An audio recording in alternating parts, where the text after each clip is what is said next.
Hello, friends, and welcome to this calm reading of the short story entitled Between the Hill and the Valley. Let us unwind. Let's find a calm, comfortable, and safe place to relax. Your bed, your chair, your couch.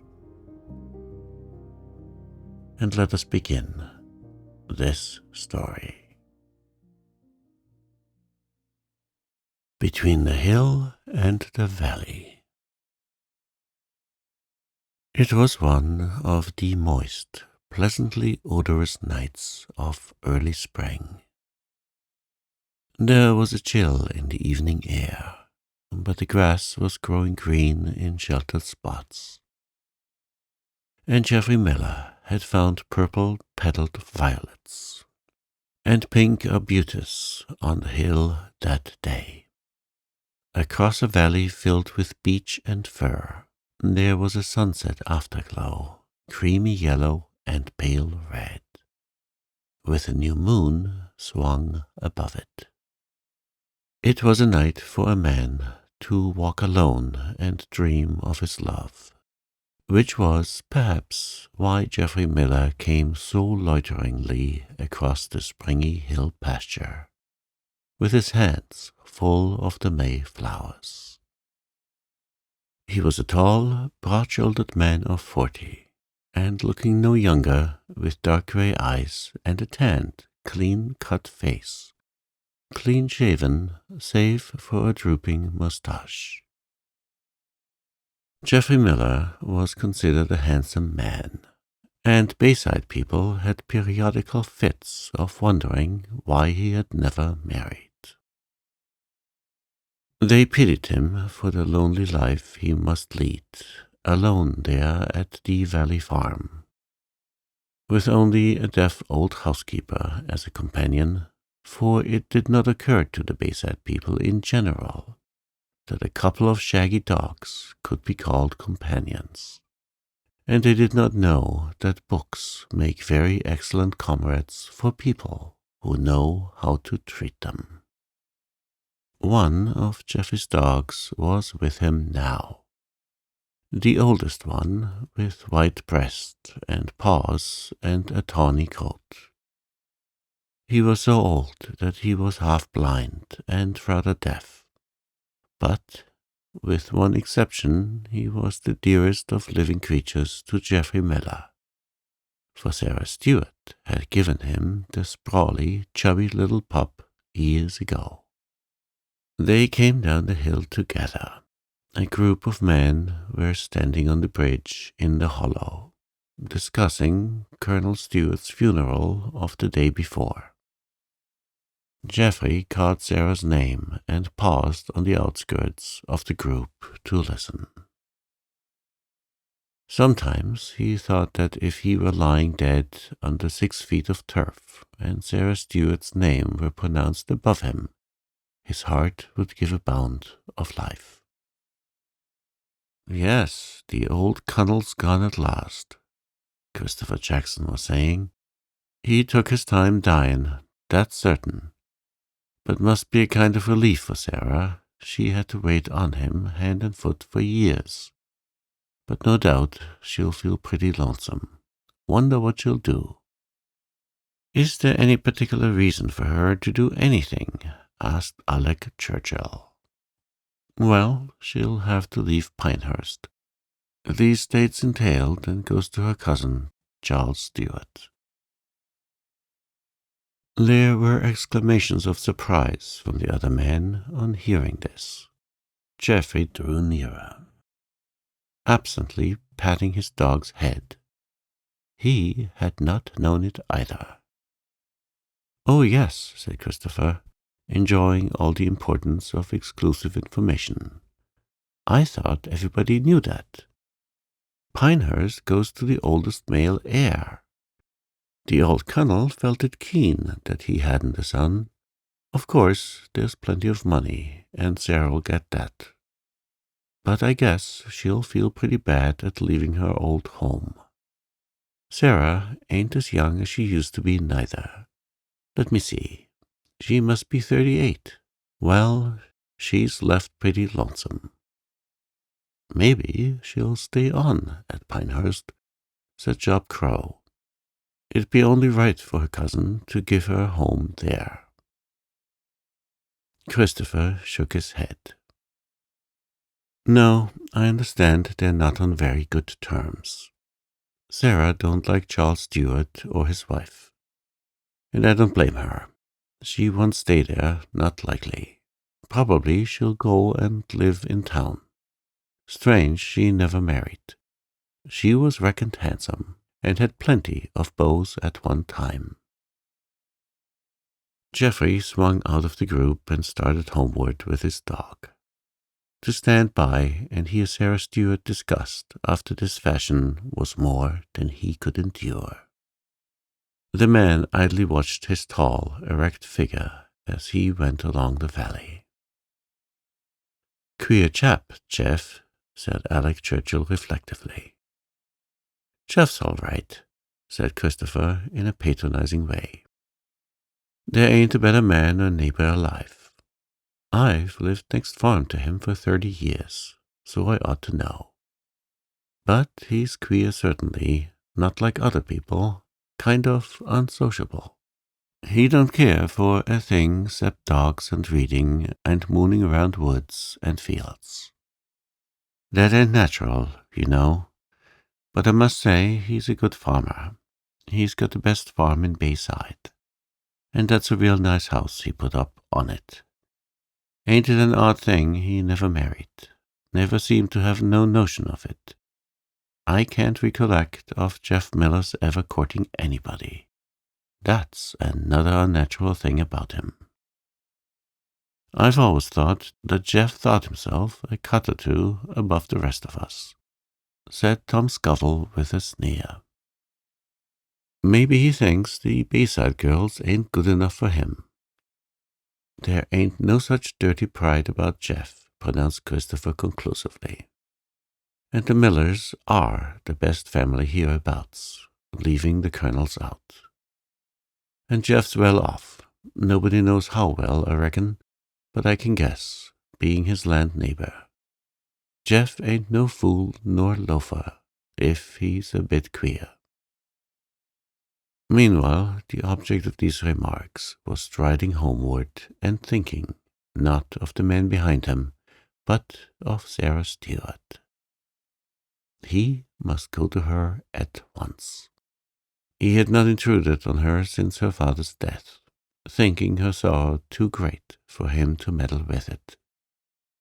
But this was different. Perhaps she needed the advice or assistance only he could give. To whom else in Bayside could she turn for it but to him, her old friend? Was it possible that she must leave Pinehurst? The thought struck cold dismay to his soul. How could he bear his life if she went away? He had loved Sarah Stewart from childhood. He remembered vividly the day he had first seen her. A spring day, much like this one had been. He, a boy of 8, had gone with his father to the big, sunshiny hill field, and he had searched for birds' nests in the little fir copses along the crest while his father ploughed. He had so come upon her, sitting on the fence under the pines at the back of Pinehurst, a child of 6 in a dress of purple cloth. Her long, light brown curls fell over her shoulders and rippled sleekly back from her calm little brow. Her eyes were large and grayish-blue, straight-gazing and steadfast. To the end of his life, the boy was to carry in his heart the picture she made there under the pines. "Little boy," she had said with a friendly smile, "will you show me where the mayflowers grow?" Shyly enough he had assented, and they set out together for the barrens beyond the field, where the arbutus trailed its stars of sweetness under the dusty dead grasses and withered leaves of the old year. The boy was thrilled with delight. She was a fairy queen who thus graciously smiled on him and chatted blithely as they searched for mayflowers in the fresh spring sunshine. He thought it a wonderful thing that it had so chanced. It overjoyed him to give the choicest dusters he found into her slim, waxen little fingers, and watch her eyes grow round with pleasure in them. When the sun began to lower over the beeches, she had gone home with her arms full of arbutus. But she had turned at the edge of the pineland and waved her hand at him. That night, when he told his mother of the little girl he had met on the hill, she had hoped anxiously that he had been very polite. For the little girl was a daughter of Colonel Stuart, newly come to Pinehurst. Geoffrey, reflecting, had not been certain that he had been polite. "But I am sure she liked me," he said gravely. A few days later, a message came from Mrs. Stuart on the hill to Mrs. Miller in the valley. Would she let her little boy go up now and then to play with Sarah? Sarah was very lonely because she had no playmates. So Jeff, overjoyed, had gone to his divinity's very home, where the two children played together many a day. All through their childhood they had been fast friends. Sarah's parents placed no bar to their intimacy. They had soon concluded that little Jeff Miller was a very good playmate for Sarah. He was gentle, well-behaved, and manly. Sarah never went to the district school which Jeff attended. She had her governess at home. With no other boy or girl in Bayside did she form any friendship. But her loyalty to Jeff never wavered. As for Jeff, he worshipped her and would have done anything she commanded. He belonged to her from the day they had hunted arbutus on the hill. When Sarah was 15, she had gone away to school. Jeff had missed her sorely. For 4 years he saw her only in the summers, and each year she had seemed taller, statelier, further from him. When she graduated, her father took her abroad for 2 years. Then she came home, a lovely, high-bred girl, dimpling on the threshold of womanhood. And Geoffrey Miller was face to face with 2 bitter facts. One was that he loved her, not with the boy and girl love of long ago, but with the love of a man for the one woman in the world. And the other was that she was as far beyond his reach as one of those sunset stars of which she had always reminded him in her pure, clear shining loveliness. He looked these facts unflinchingly in the face until he had grown used to them, and then he laid down his course for himself. He loved Sarah, and he did not wish to conquer his love, even if it had been possible. It were better to love her, whom he could never win, than to love and be loved by any other woman. His great office in life was to be her friend, humble and unexpectant, to be at hand if she would need him for ever so trifling a service. Never to presume, always to be faithful. Sarah had not forgotten her old friend, but the former comradeship was now impossible. They could be friends, but never again companions. Sarah's life was full and gay. She had interests in which he had no share. Her social world was utterly apart from his, She was of the hill and its traditions. He was of the valley and its people. The democracy of childhood passed. There was no common ground on which they might meet. Only one thing Geoffrey had found it impossible to contemplate calmly. Some day Sarah would marry, a man who was her equal, who sat at her father's table as a guest. In spite of himself, Geoffrey's heart filled with hot rebellion at the thought. It was like a desecration and a robbery. But as the years went by, this thing he dreaded did not happen. Sarah did not marry, although gossip assigned her many suitors not unworthy of her. She and Geoffrey were always friends, although they met but seldom. Sometimes she sent him a book. It was his custom to search for the earliest Mayflowers and take them to her. Once in a long while they met and talked of many things. Geoffrey's calendar from year to year was red-lettered by these small happenings, of which nobody knew, or, knowing, would have cared.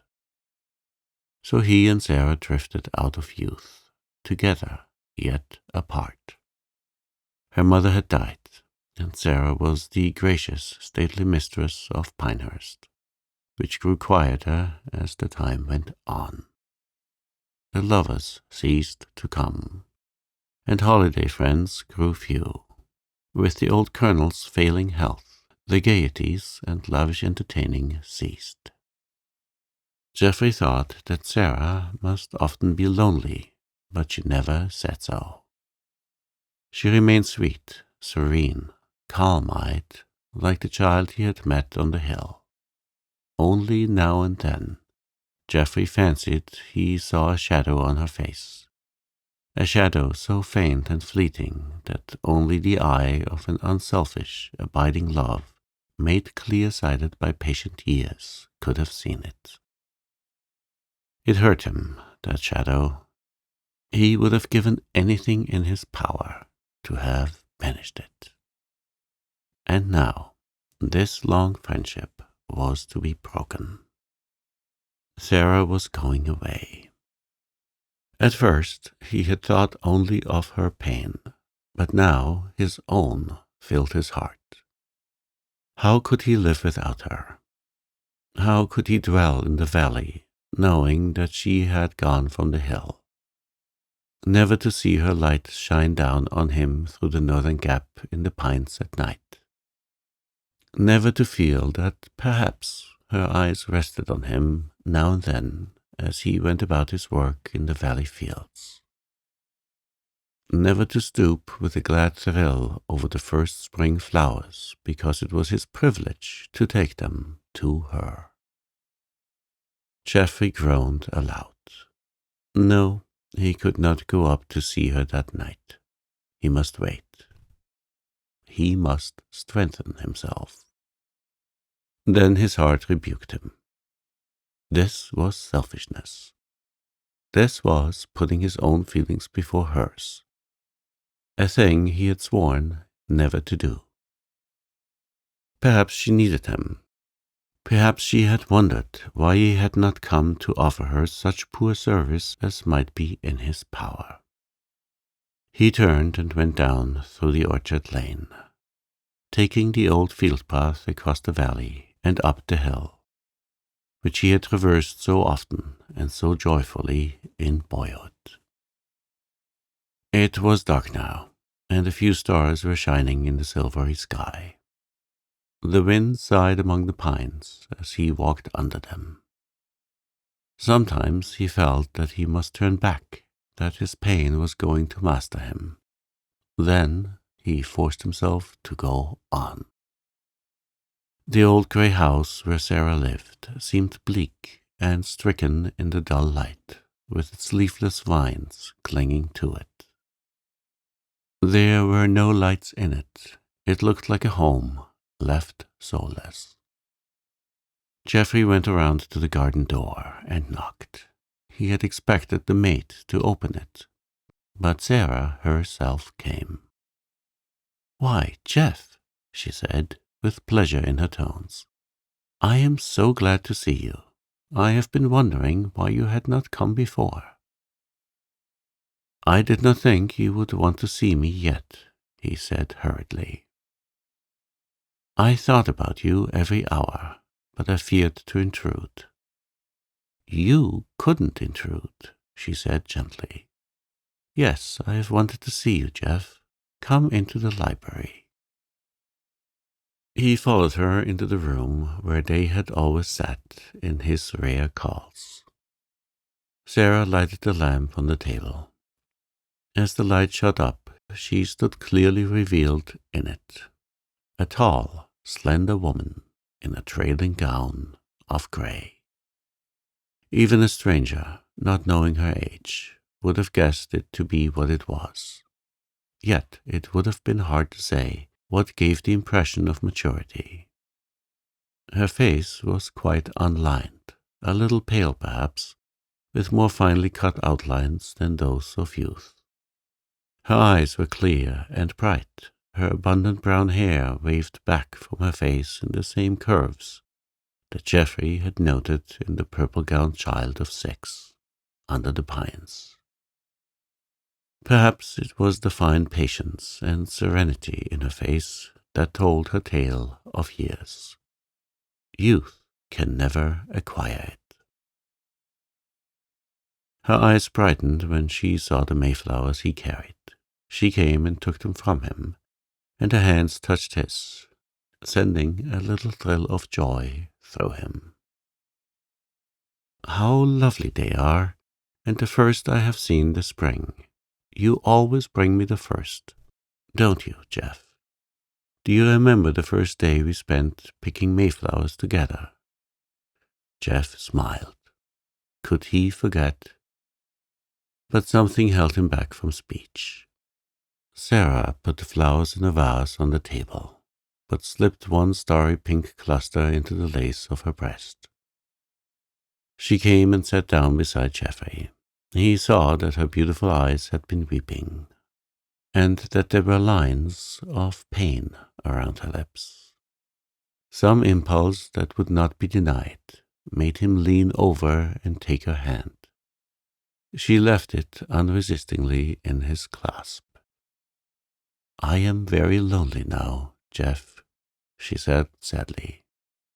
"Father has gone. I have no friends left." "You have me," said Jeff quietly.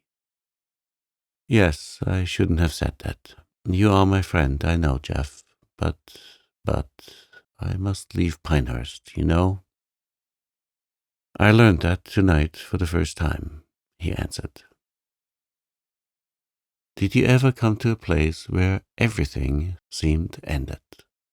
Where it seemed that there was nothing, simply nothing, left, Jeff? She said wistfully. But no, it couldn't seem so to a man. Only a woman could fully understand what I mean. That is how I feel now. While I had father to live for, it wasn't so hard. But now there is nothing, and I must go away. "Is there anything I can do?" muttered Geoffrey miserably. He knew now that he had made a mistake in coming tonight. He could not help her. His own pain had unmanned him. Presently he would say something foolish or selfish in spite of himself. Sarah turned her eyes on him. "There is nothing anybody can do, Jeff," she said piteously. Her eyes, those clear child eyes, filled with tears. "I shall be braver, stronger, after a while, but just now I have no strength left. I feel like a lost, helpless child. Oh, Jeff." She put her slender hands over her face and sobbed. Every sob cut Geoffrey to the heart. Don't, Sarah," he said huskily. "I can't bear to see you suffer so. I'd die for you if it would do you any good. I love you. I love you." I never meant to tell you so, but it is the truth. I oughtn't to tell you now. Don't think that I'm trying to take any advantage of your loneliness and sorrow. I know, I have always known, that you are far above me. But that couldn't prevent my loving you. Just humbly loving you, asking nothing else. You may be angry with my presumption, but I can't help telling you that I love you. That's all. I just want you to know it. Sarah had turned away her head. Geoffrey was overcome with contrition. Ah, he had no business to speak so. He had spoiled the devotion of years. Who was he that he should have dared to love her? Silence alone had justified his love, and now he had lost that justification. She would despise him. He had forfeited her friendship forever. "Are you angry, Sarah?" he questioned sadly, after a silence. "I think I am," said Sarah. She kept her stately head averted. If you have loved me, Jeff, why did you never tell me so before?" "How could I dare?" he said gravely. "I knew I could never win you, that I had no right to dream of you so. Oh, Sarah, don't be angry. My love has been reverent and humble. I have asked nothing. I ask nothing now but your friendship. Don't take that from me, Sarah. Don't be angry with me." "I am angry," repeated Sarah, "and I think I have a right to be." "Perhaps so," he said simply, "but not because I have loved you. Such love as mine ought to anger no woman, Sarah. But you have a right to be angry with me for presuming to put it into words. I should not have done so, but I could not help it. It rushed to my lips in spite of me. Forgive me." "I don't know whether I can forgive you for not telling me before," said Sarah steadily. "That is what I have to forgive. Not your speaking at last, even if it was dragged from you against your will. Did you think I would make you such a very poor wife, Jeff, that you would not ask me to marry you?" "Sarah," he said aghast, you were as far above me as a star in the sky. I never dreamed, I never hoped." "That I could care for you," said Sarah, looking round at last. "Then you were more modest than a man ought to be, Jeff. I did not know that you loved me, or I should have found some way to make you speak out long ago. I should not have let you waste all these years. I've loved you ever since we picked mayflowers on the hill, I think. Ever since I came home from school, I know. I never cared for anyone else, although I tried to, when I thought you didn't care for me. It mattered nothing to me that the world may have thought there was some social difference between us. There, Jeff, you cannot accuse me of not making my meaning plain." "Sarah," he whispered, wondering, bewildered, half afraid to believe this unbelievable joy. "I am not half worthy of you, but... He bent forward and put his arm around her, looking straight into her clear, unshrinking eyes. "Sarah, will you be my wife?" "Yes," she said the word clearly and truly. "And I will think myself a proud and happy and honored woman to be so, Jeff. Oh, I don't shrink from telling you the truth, you see. You mean too much to me for me to dissemble it. I've hidden it for 18 years because I didn't think you wanted to hear it. But I'll give myself the delight of saying it frankly now."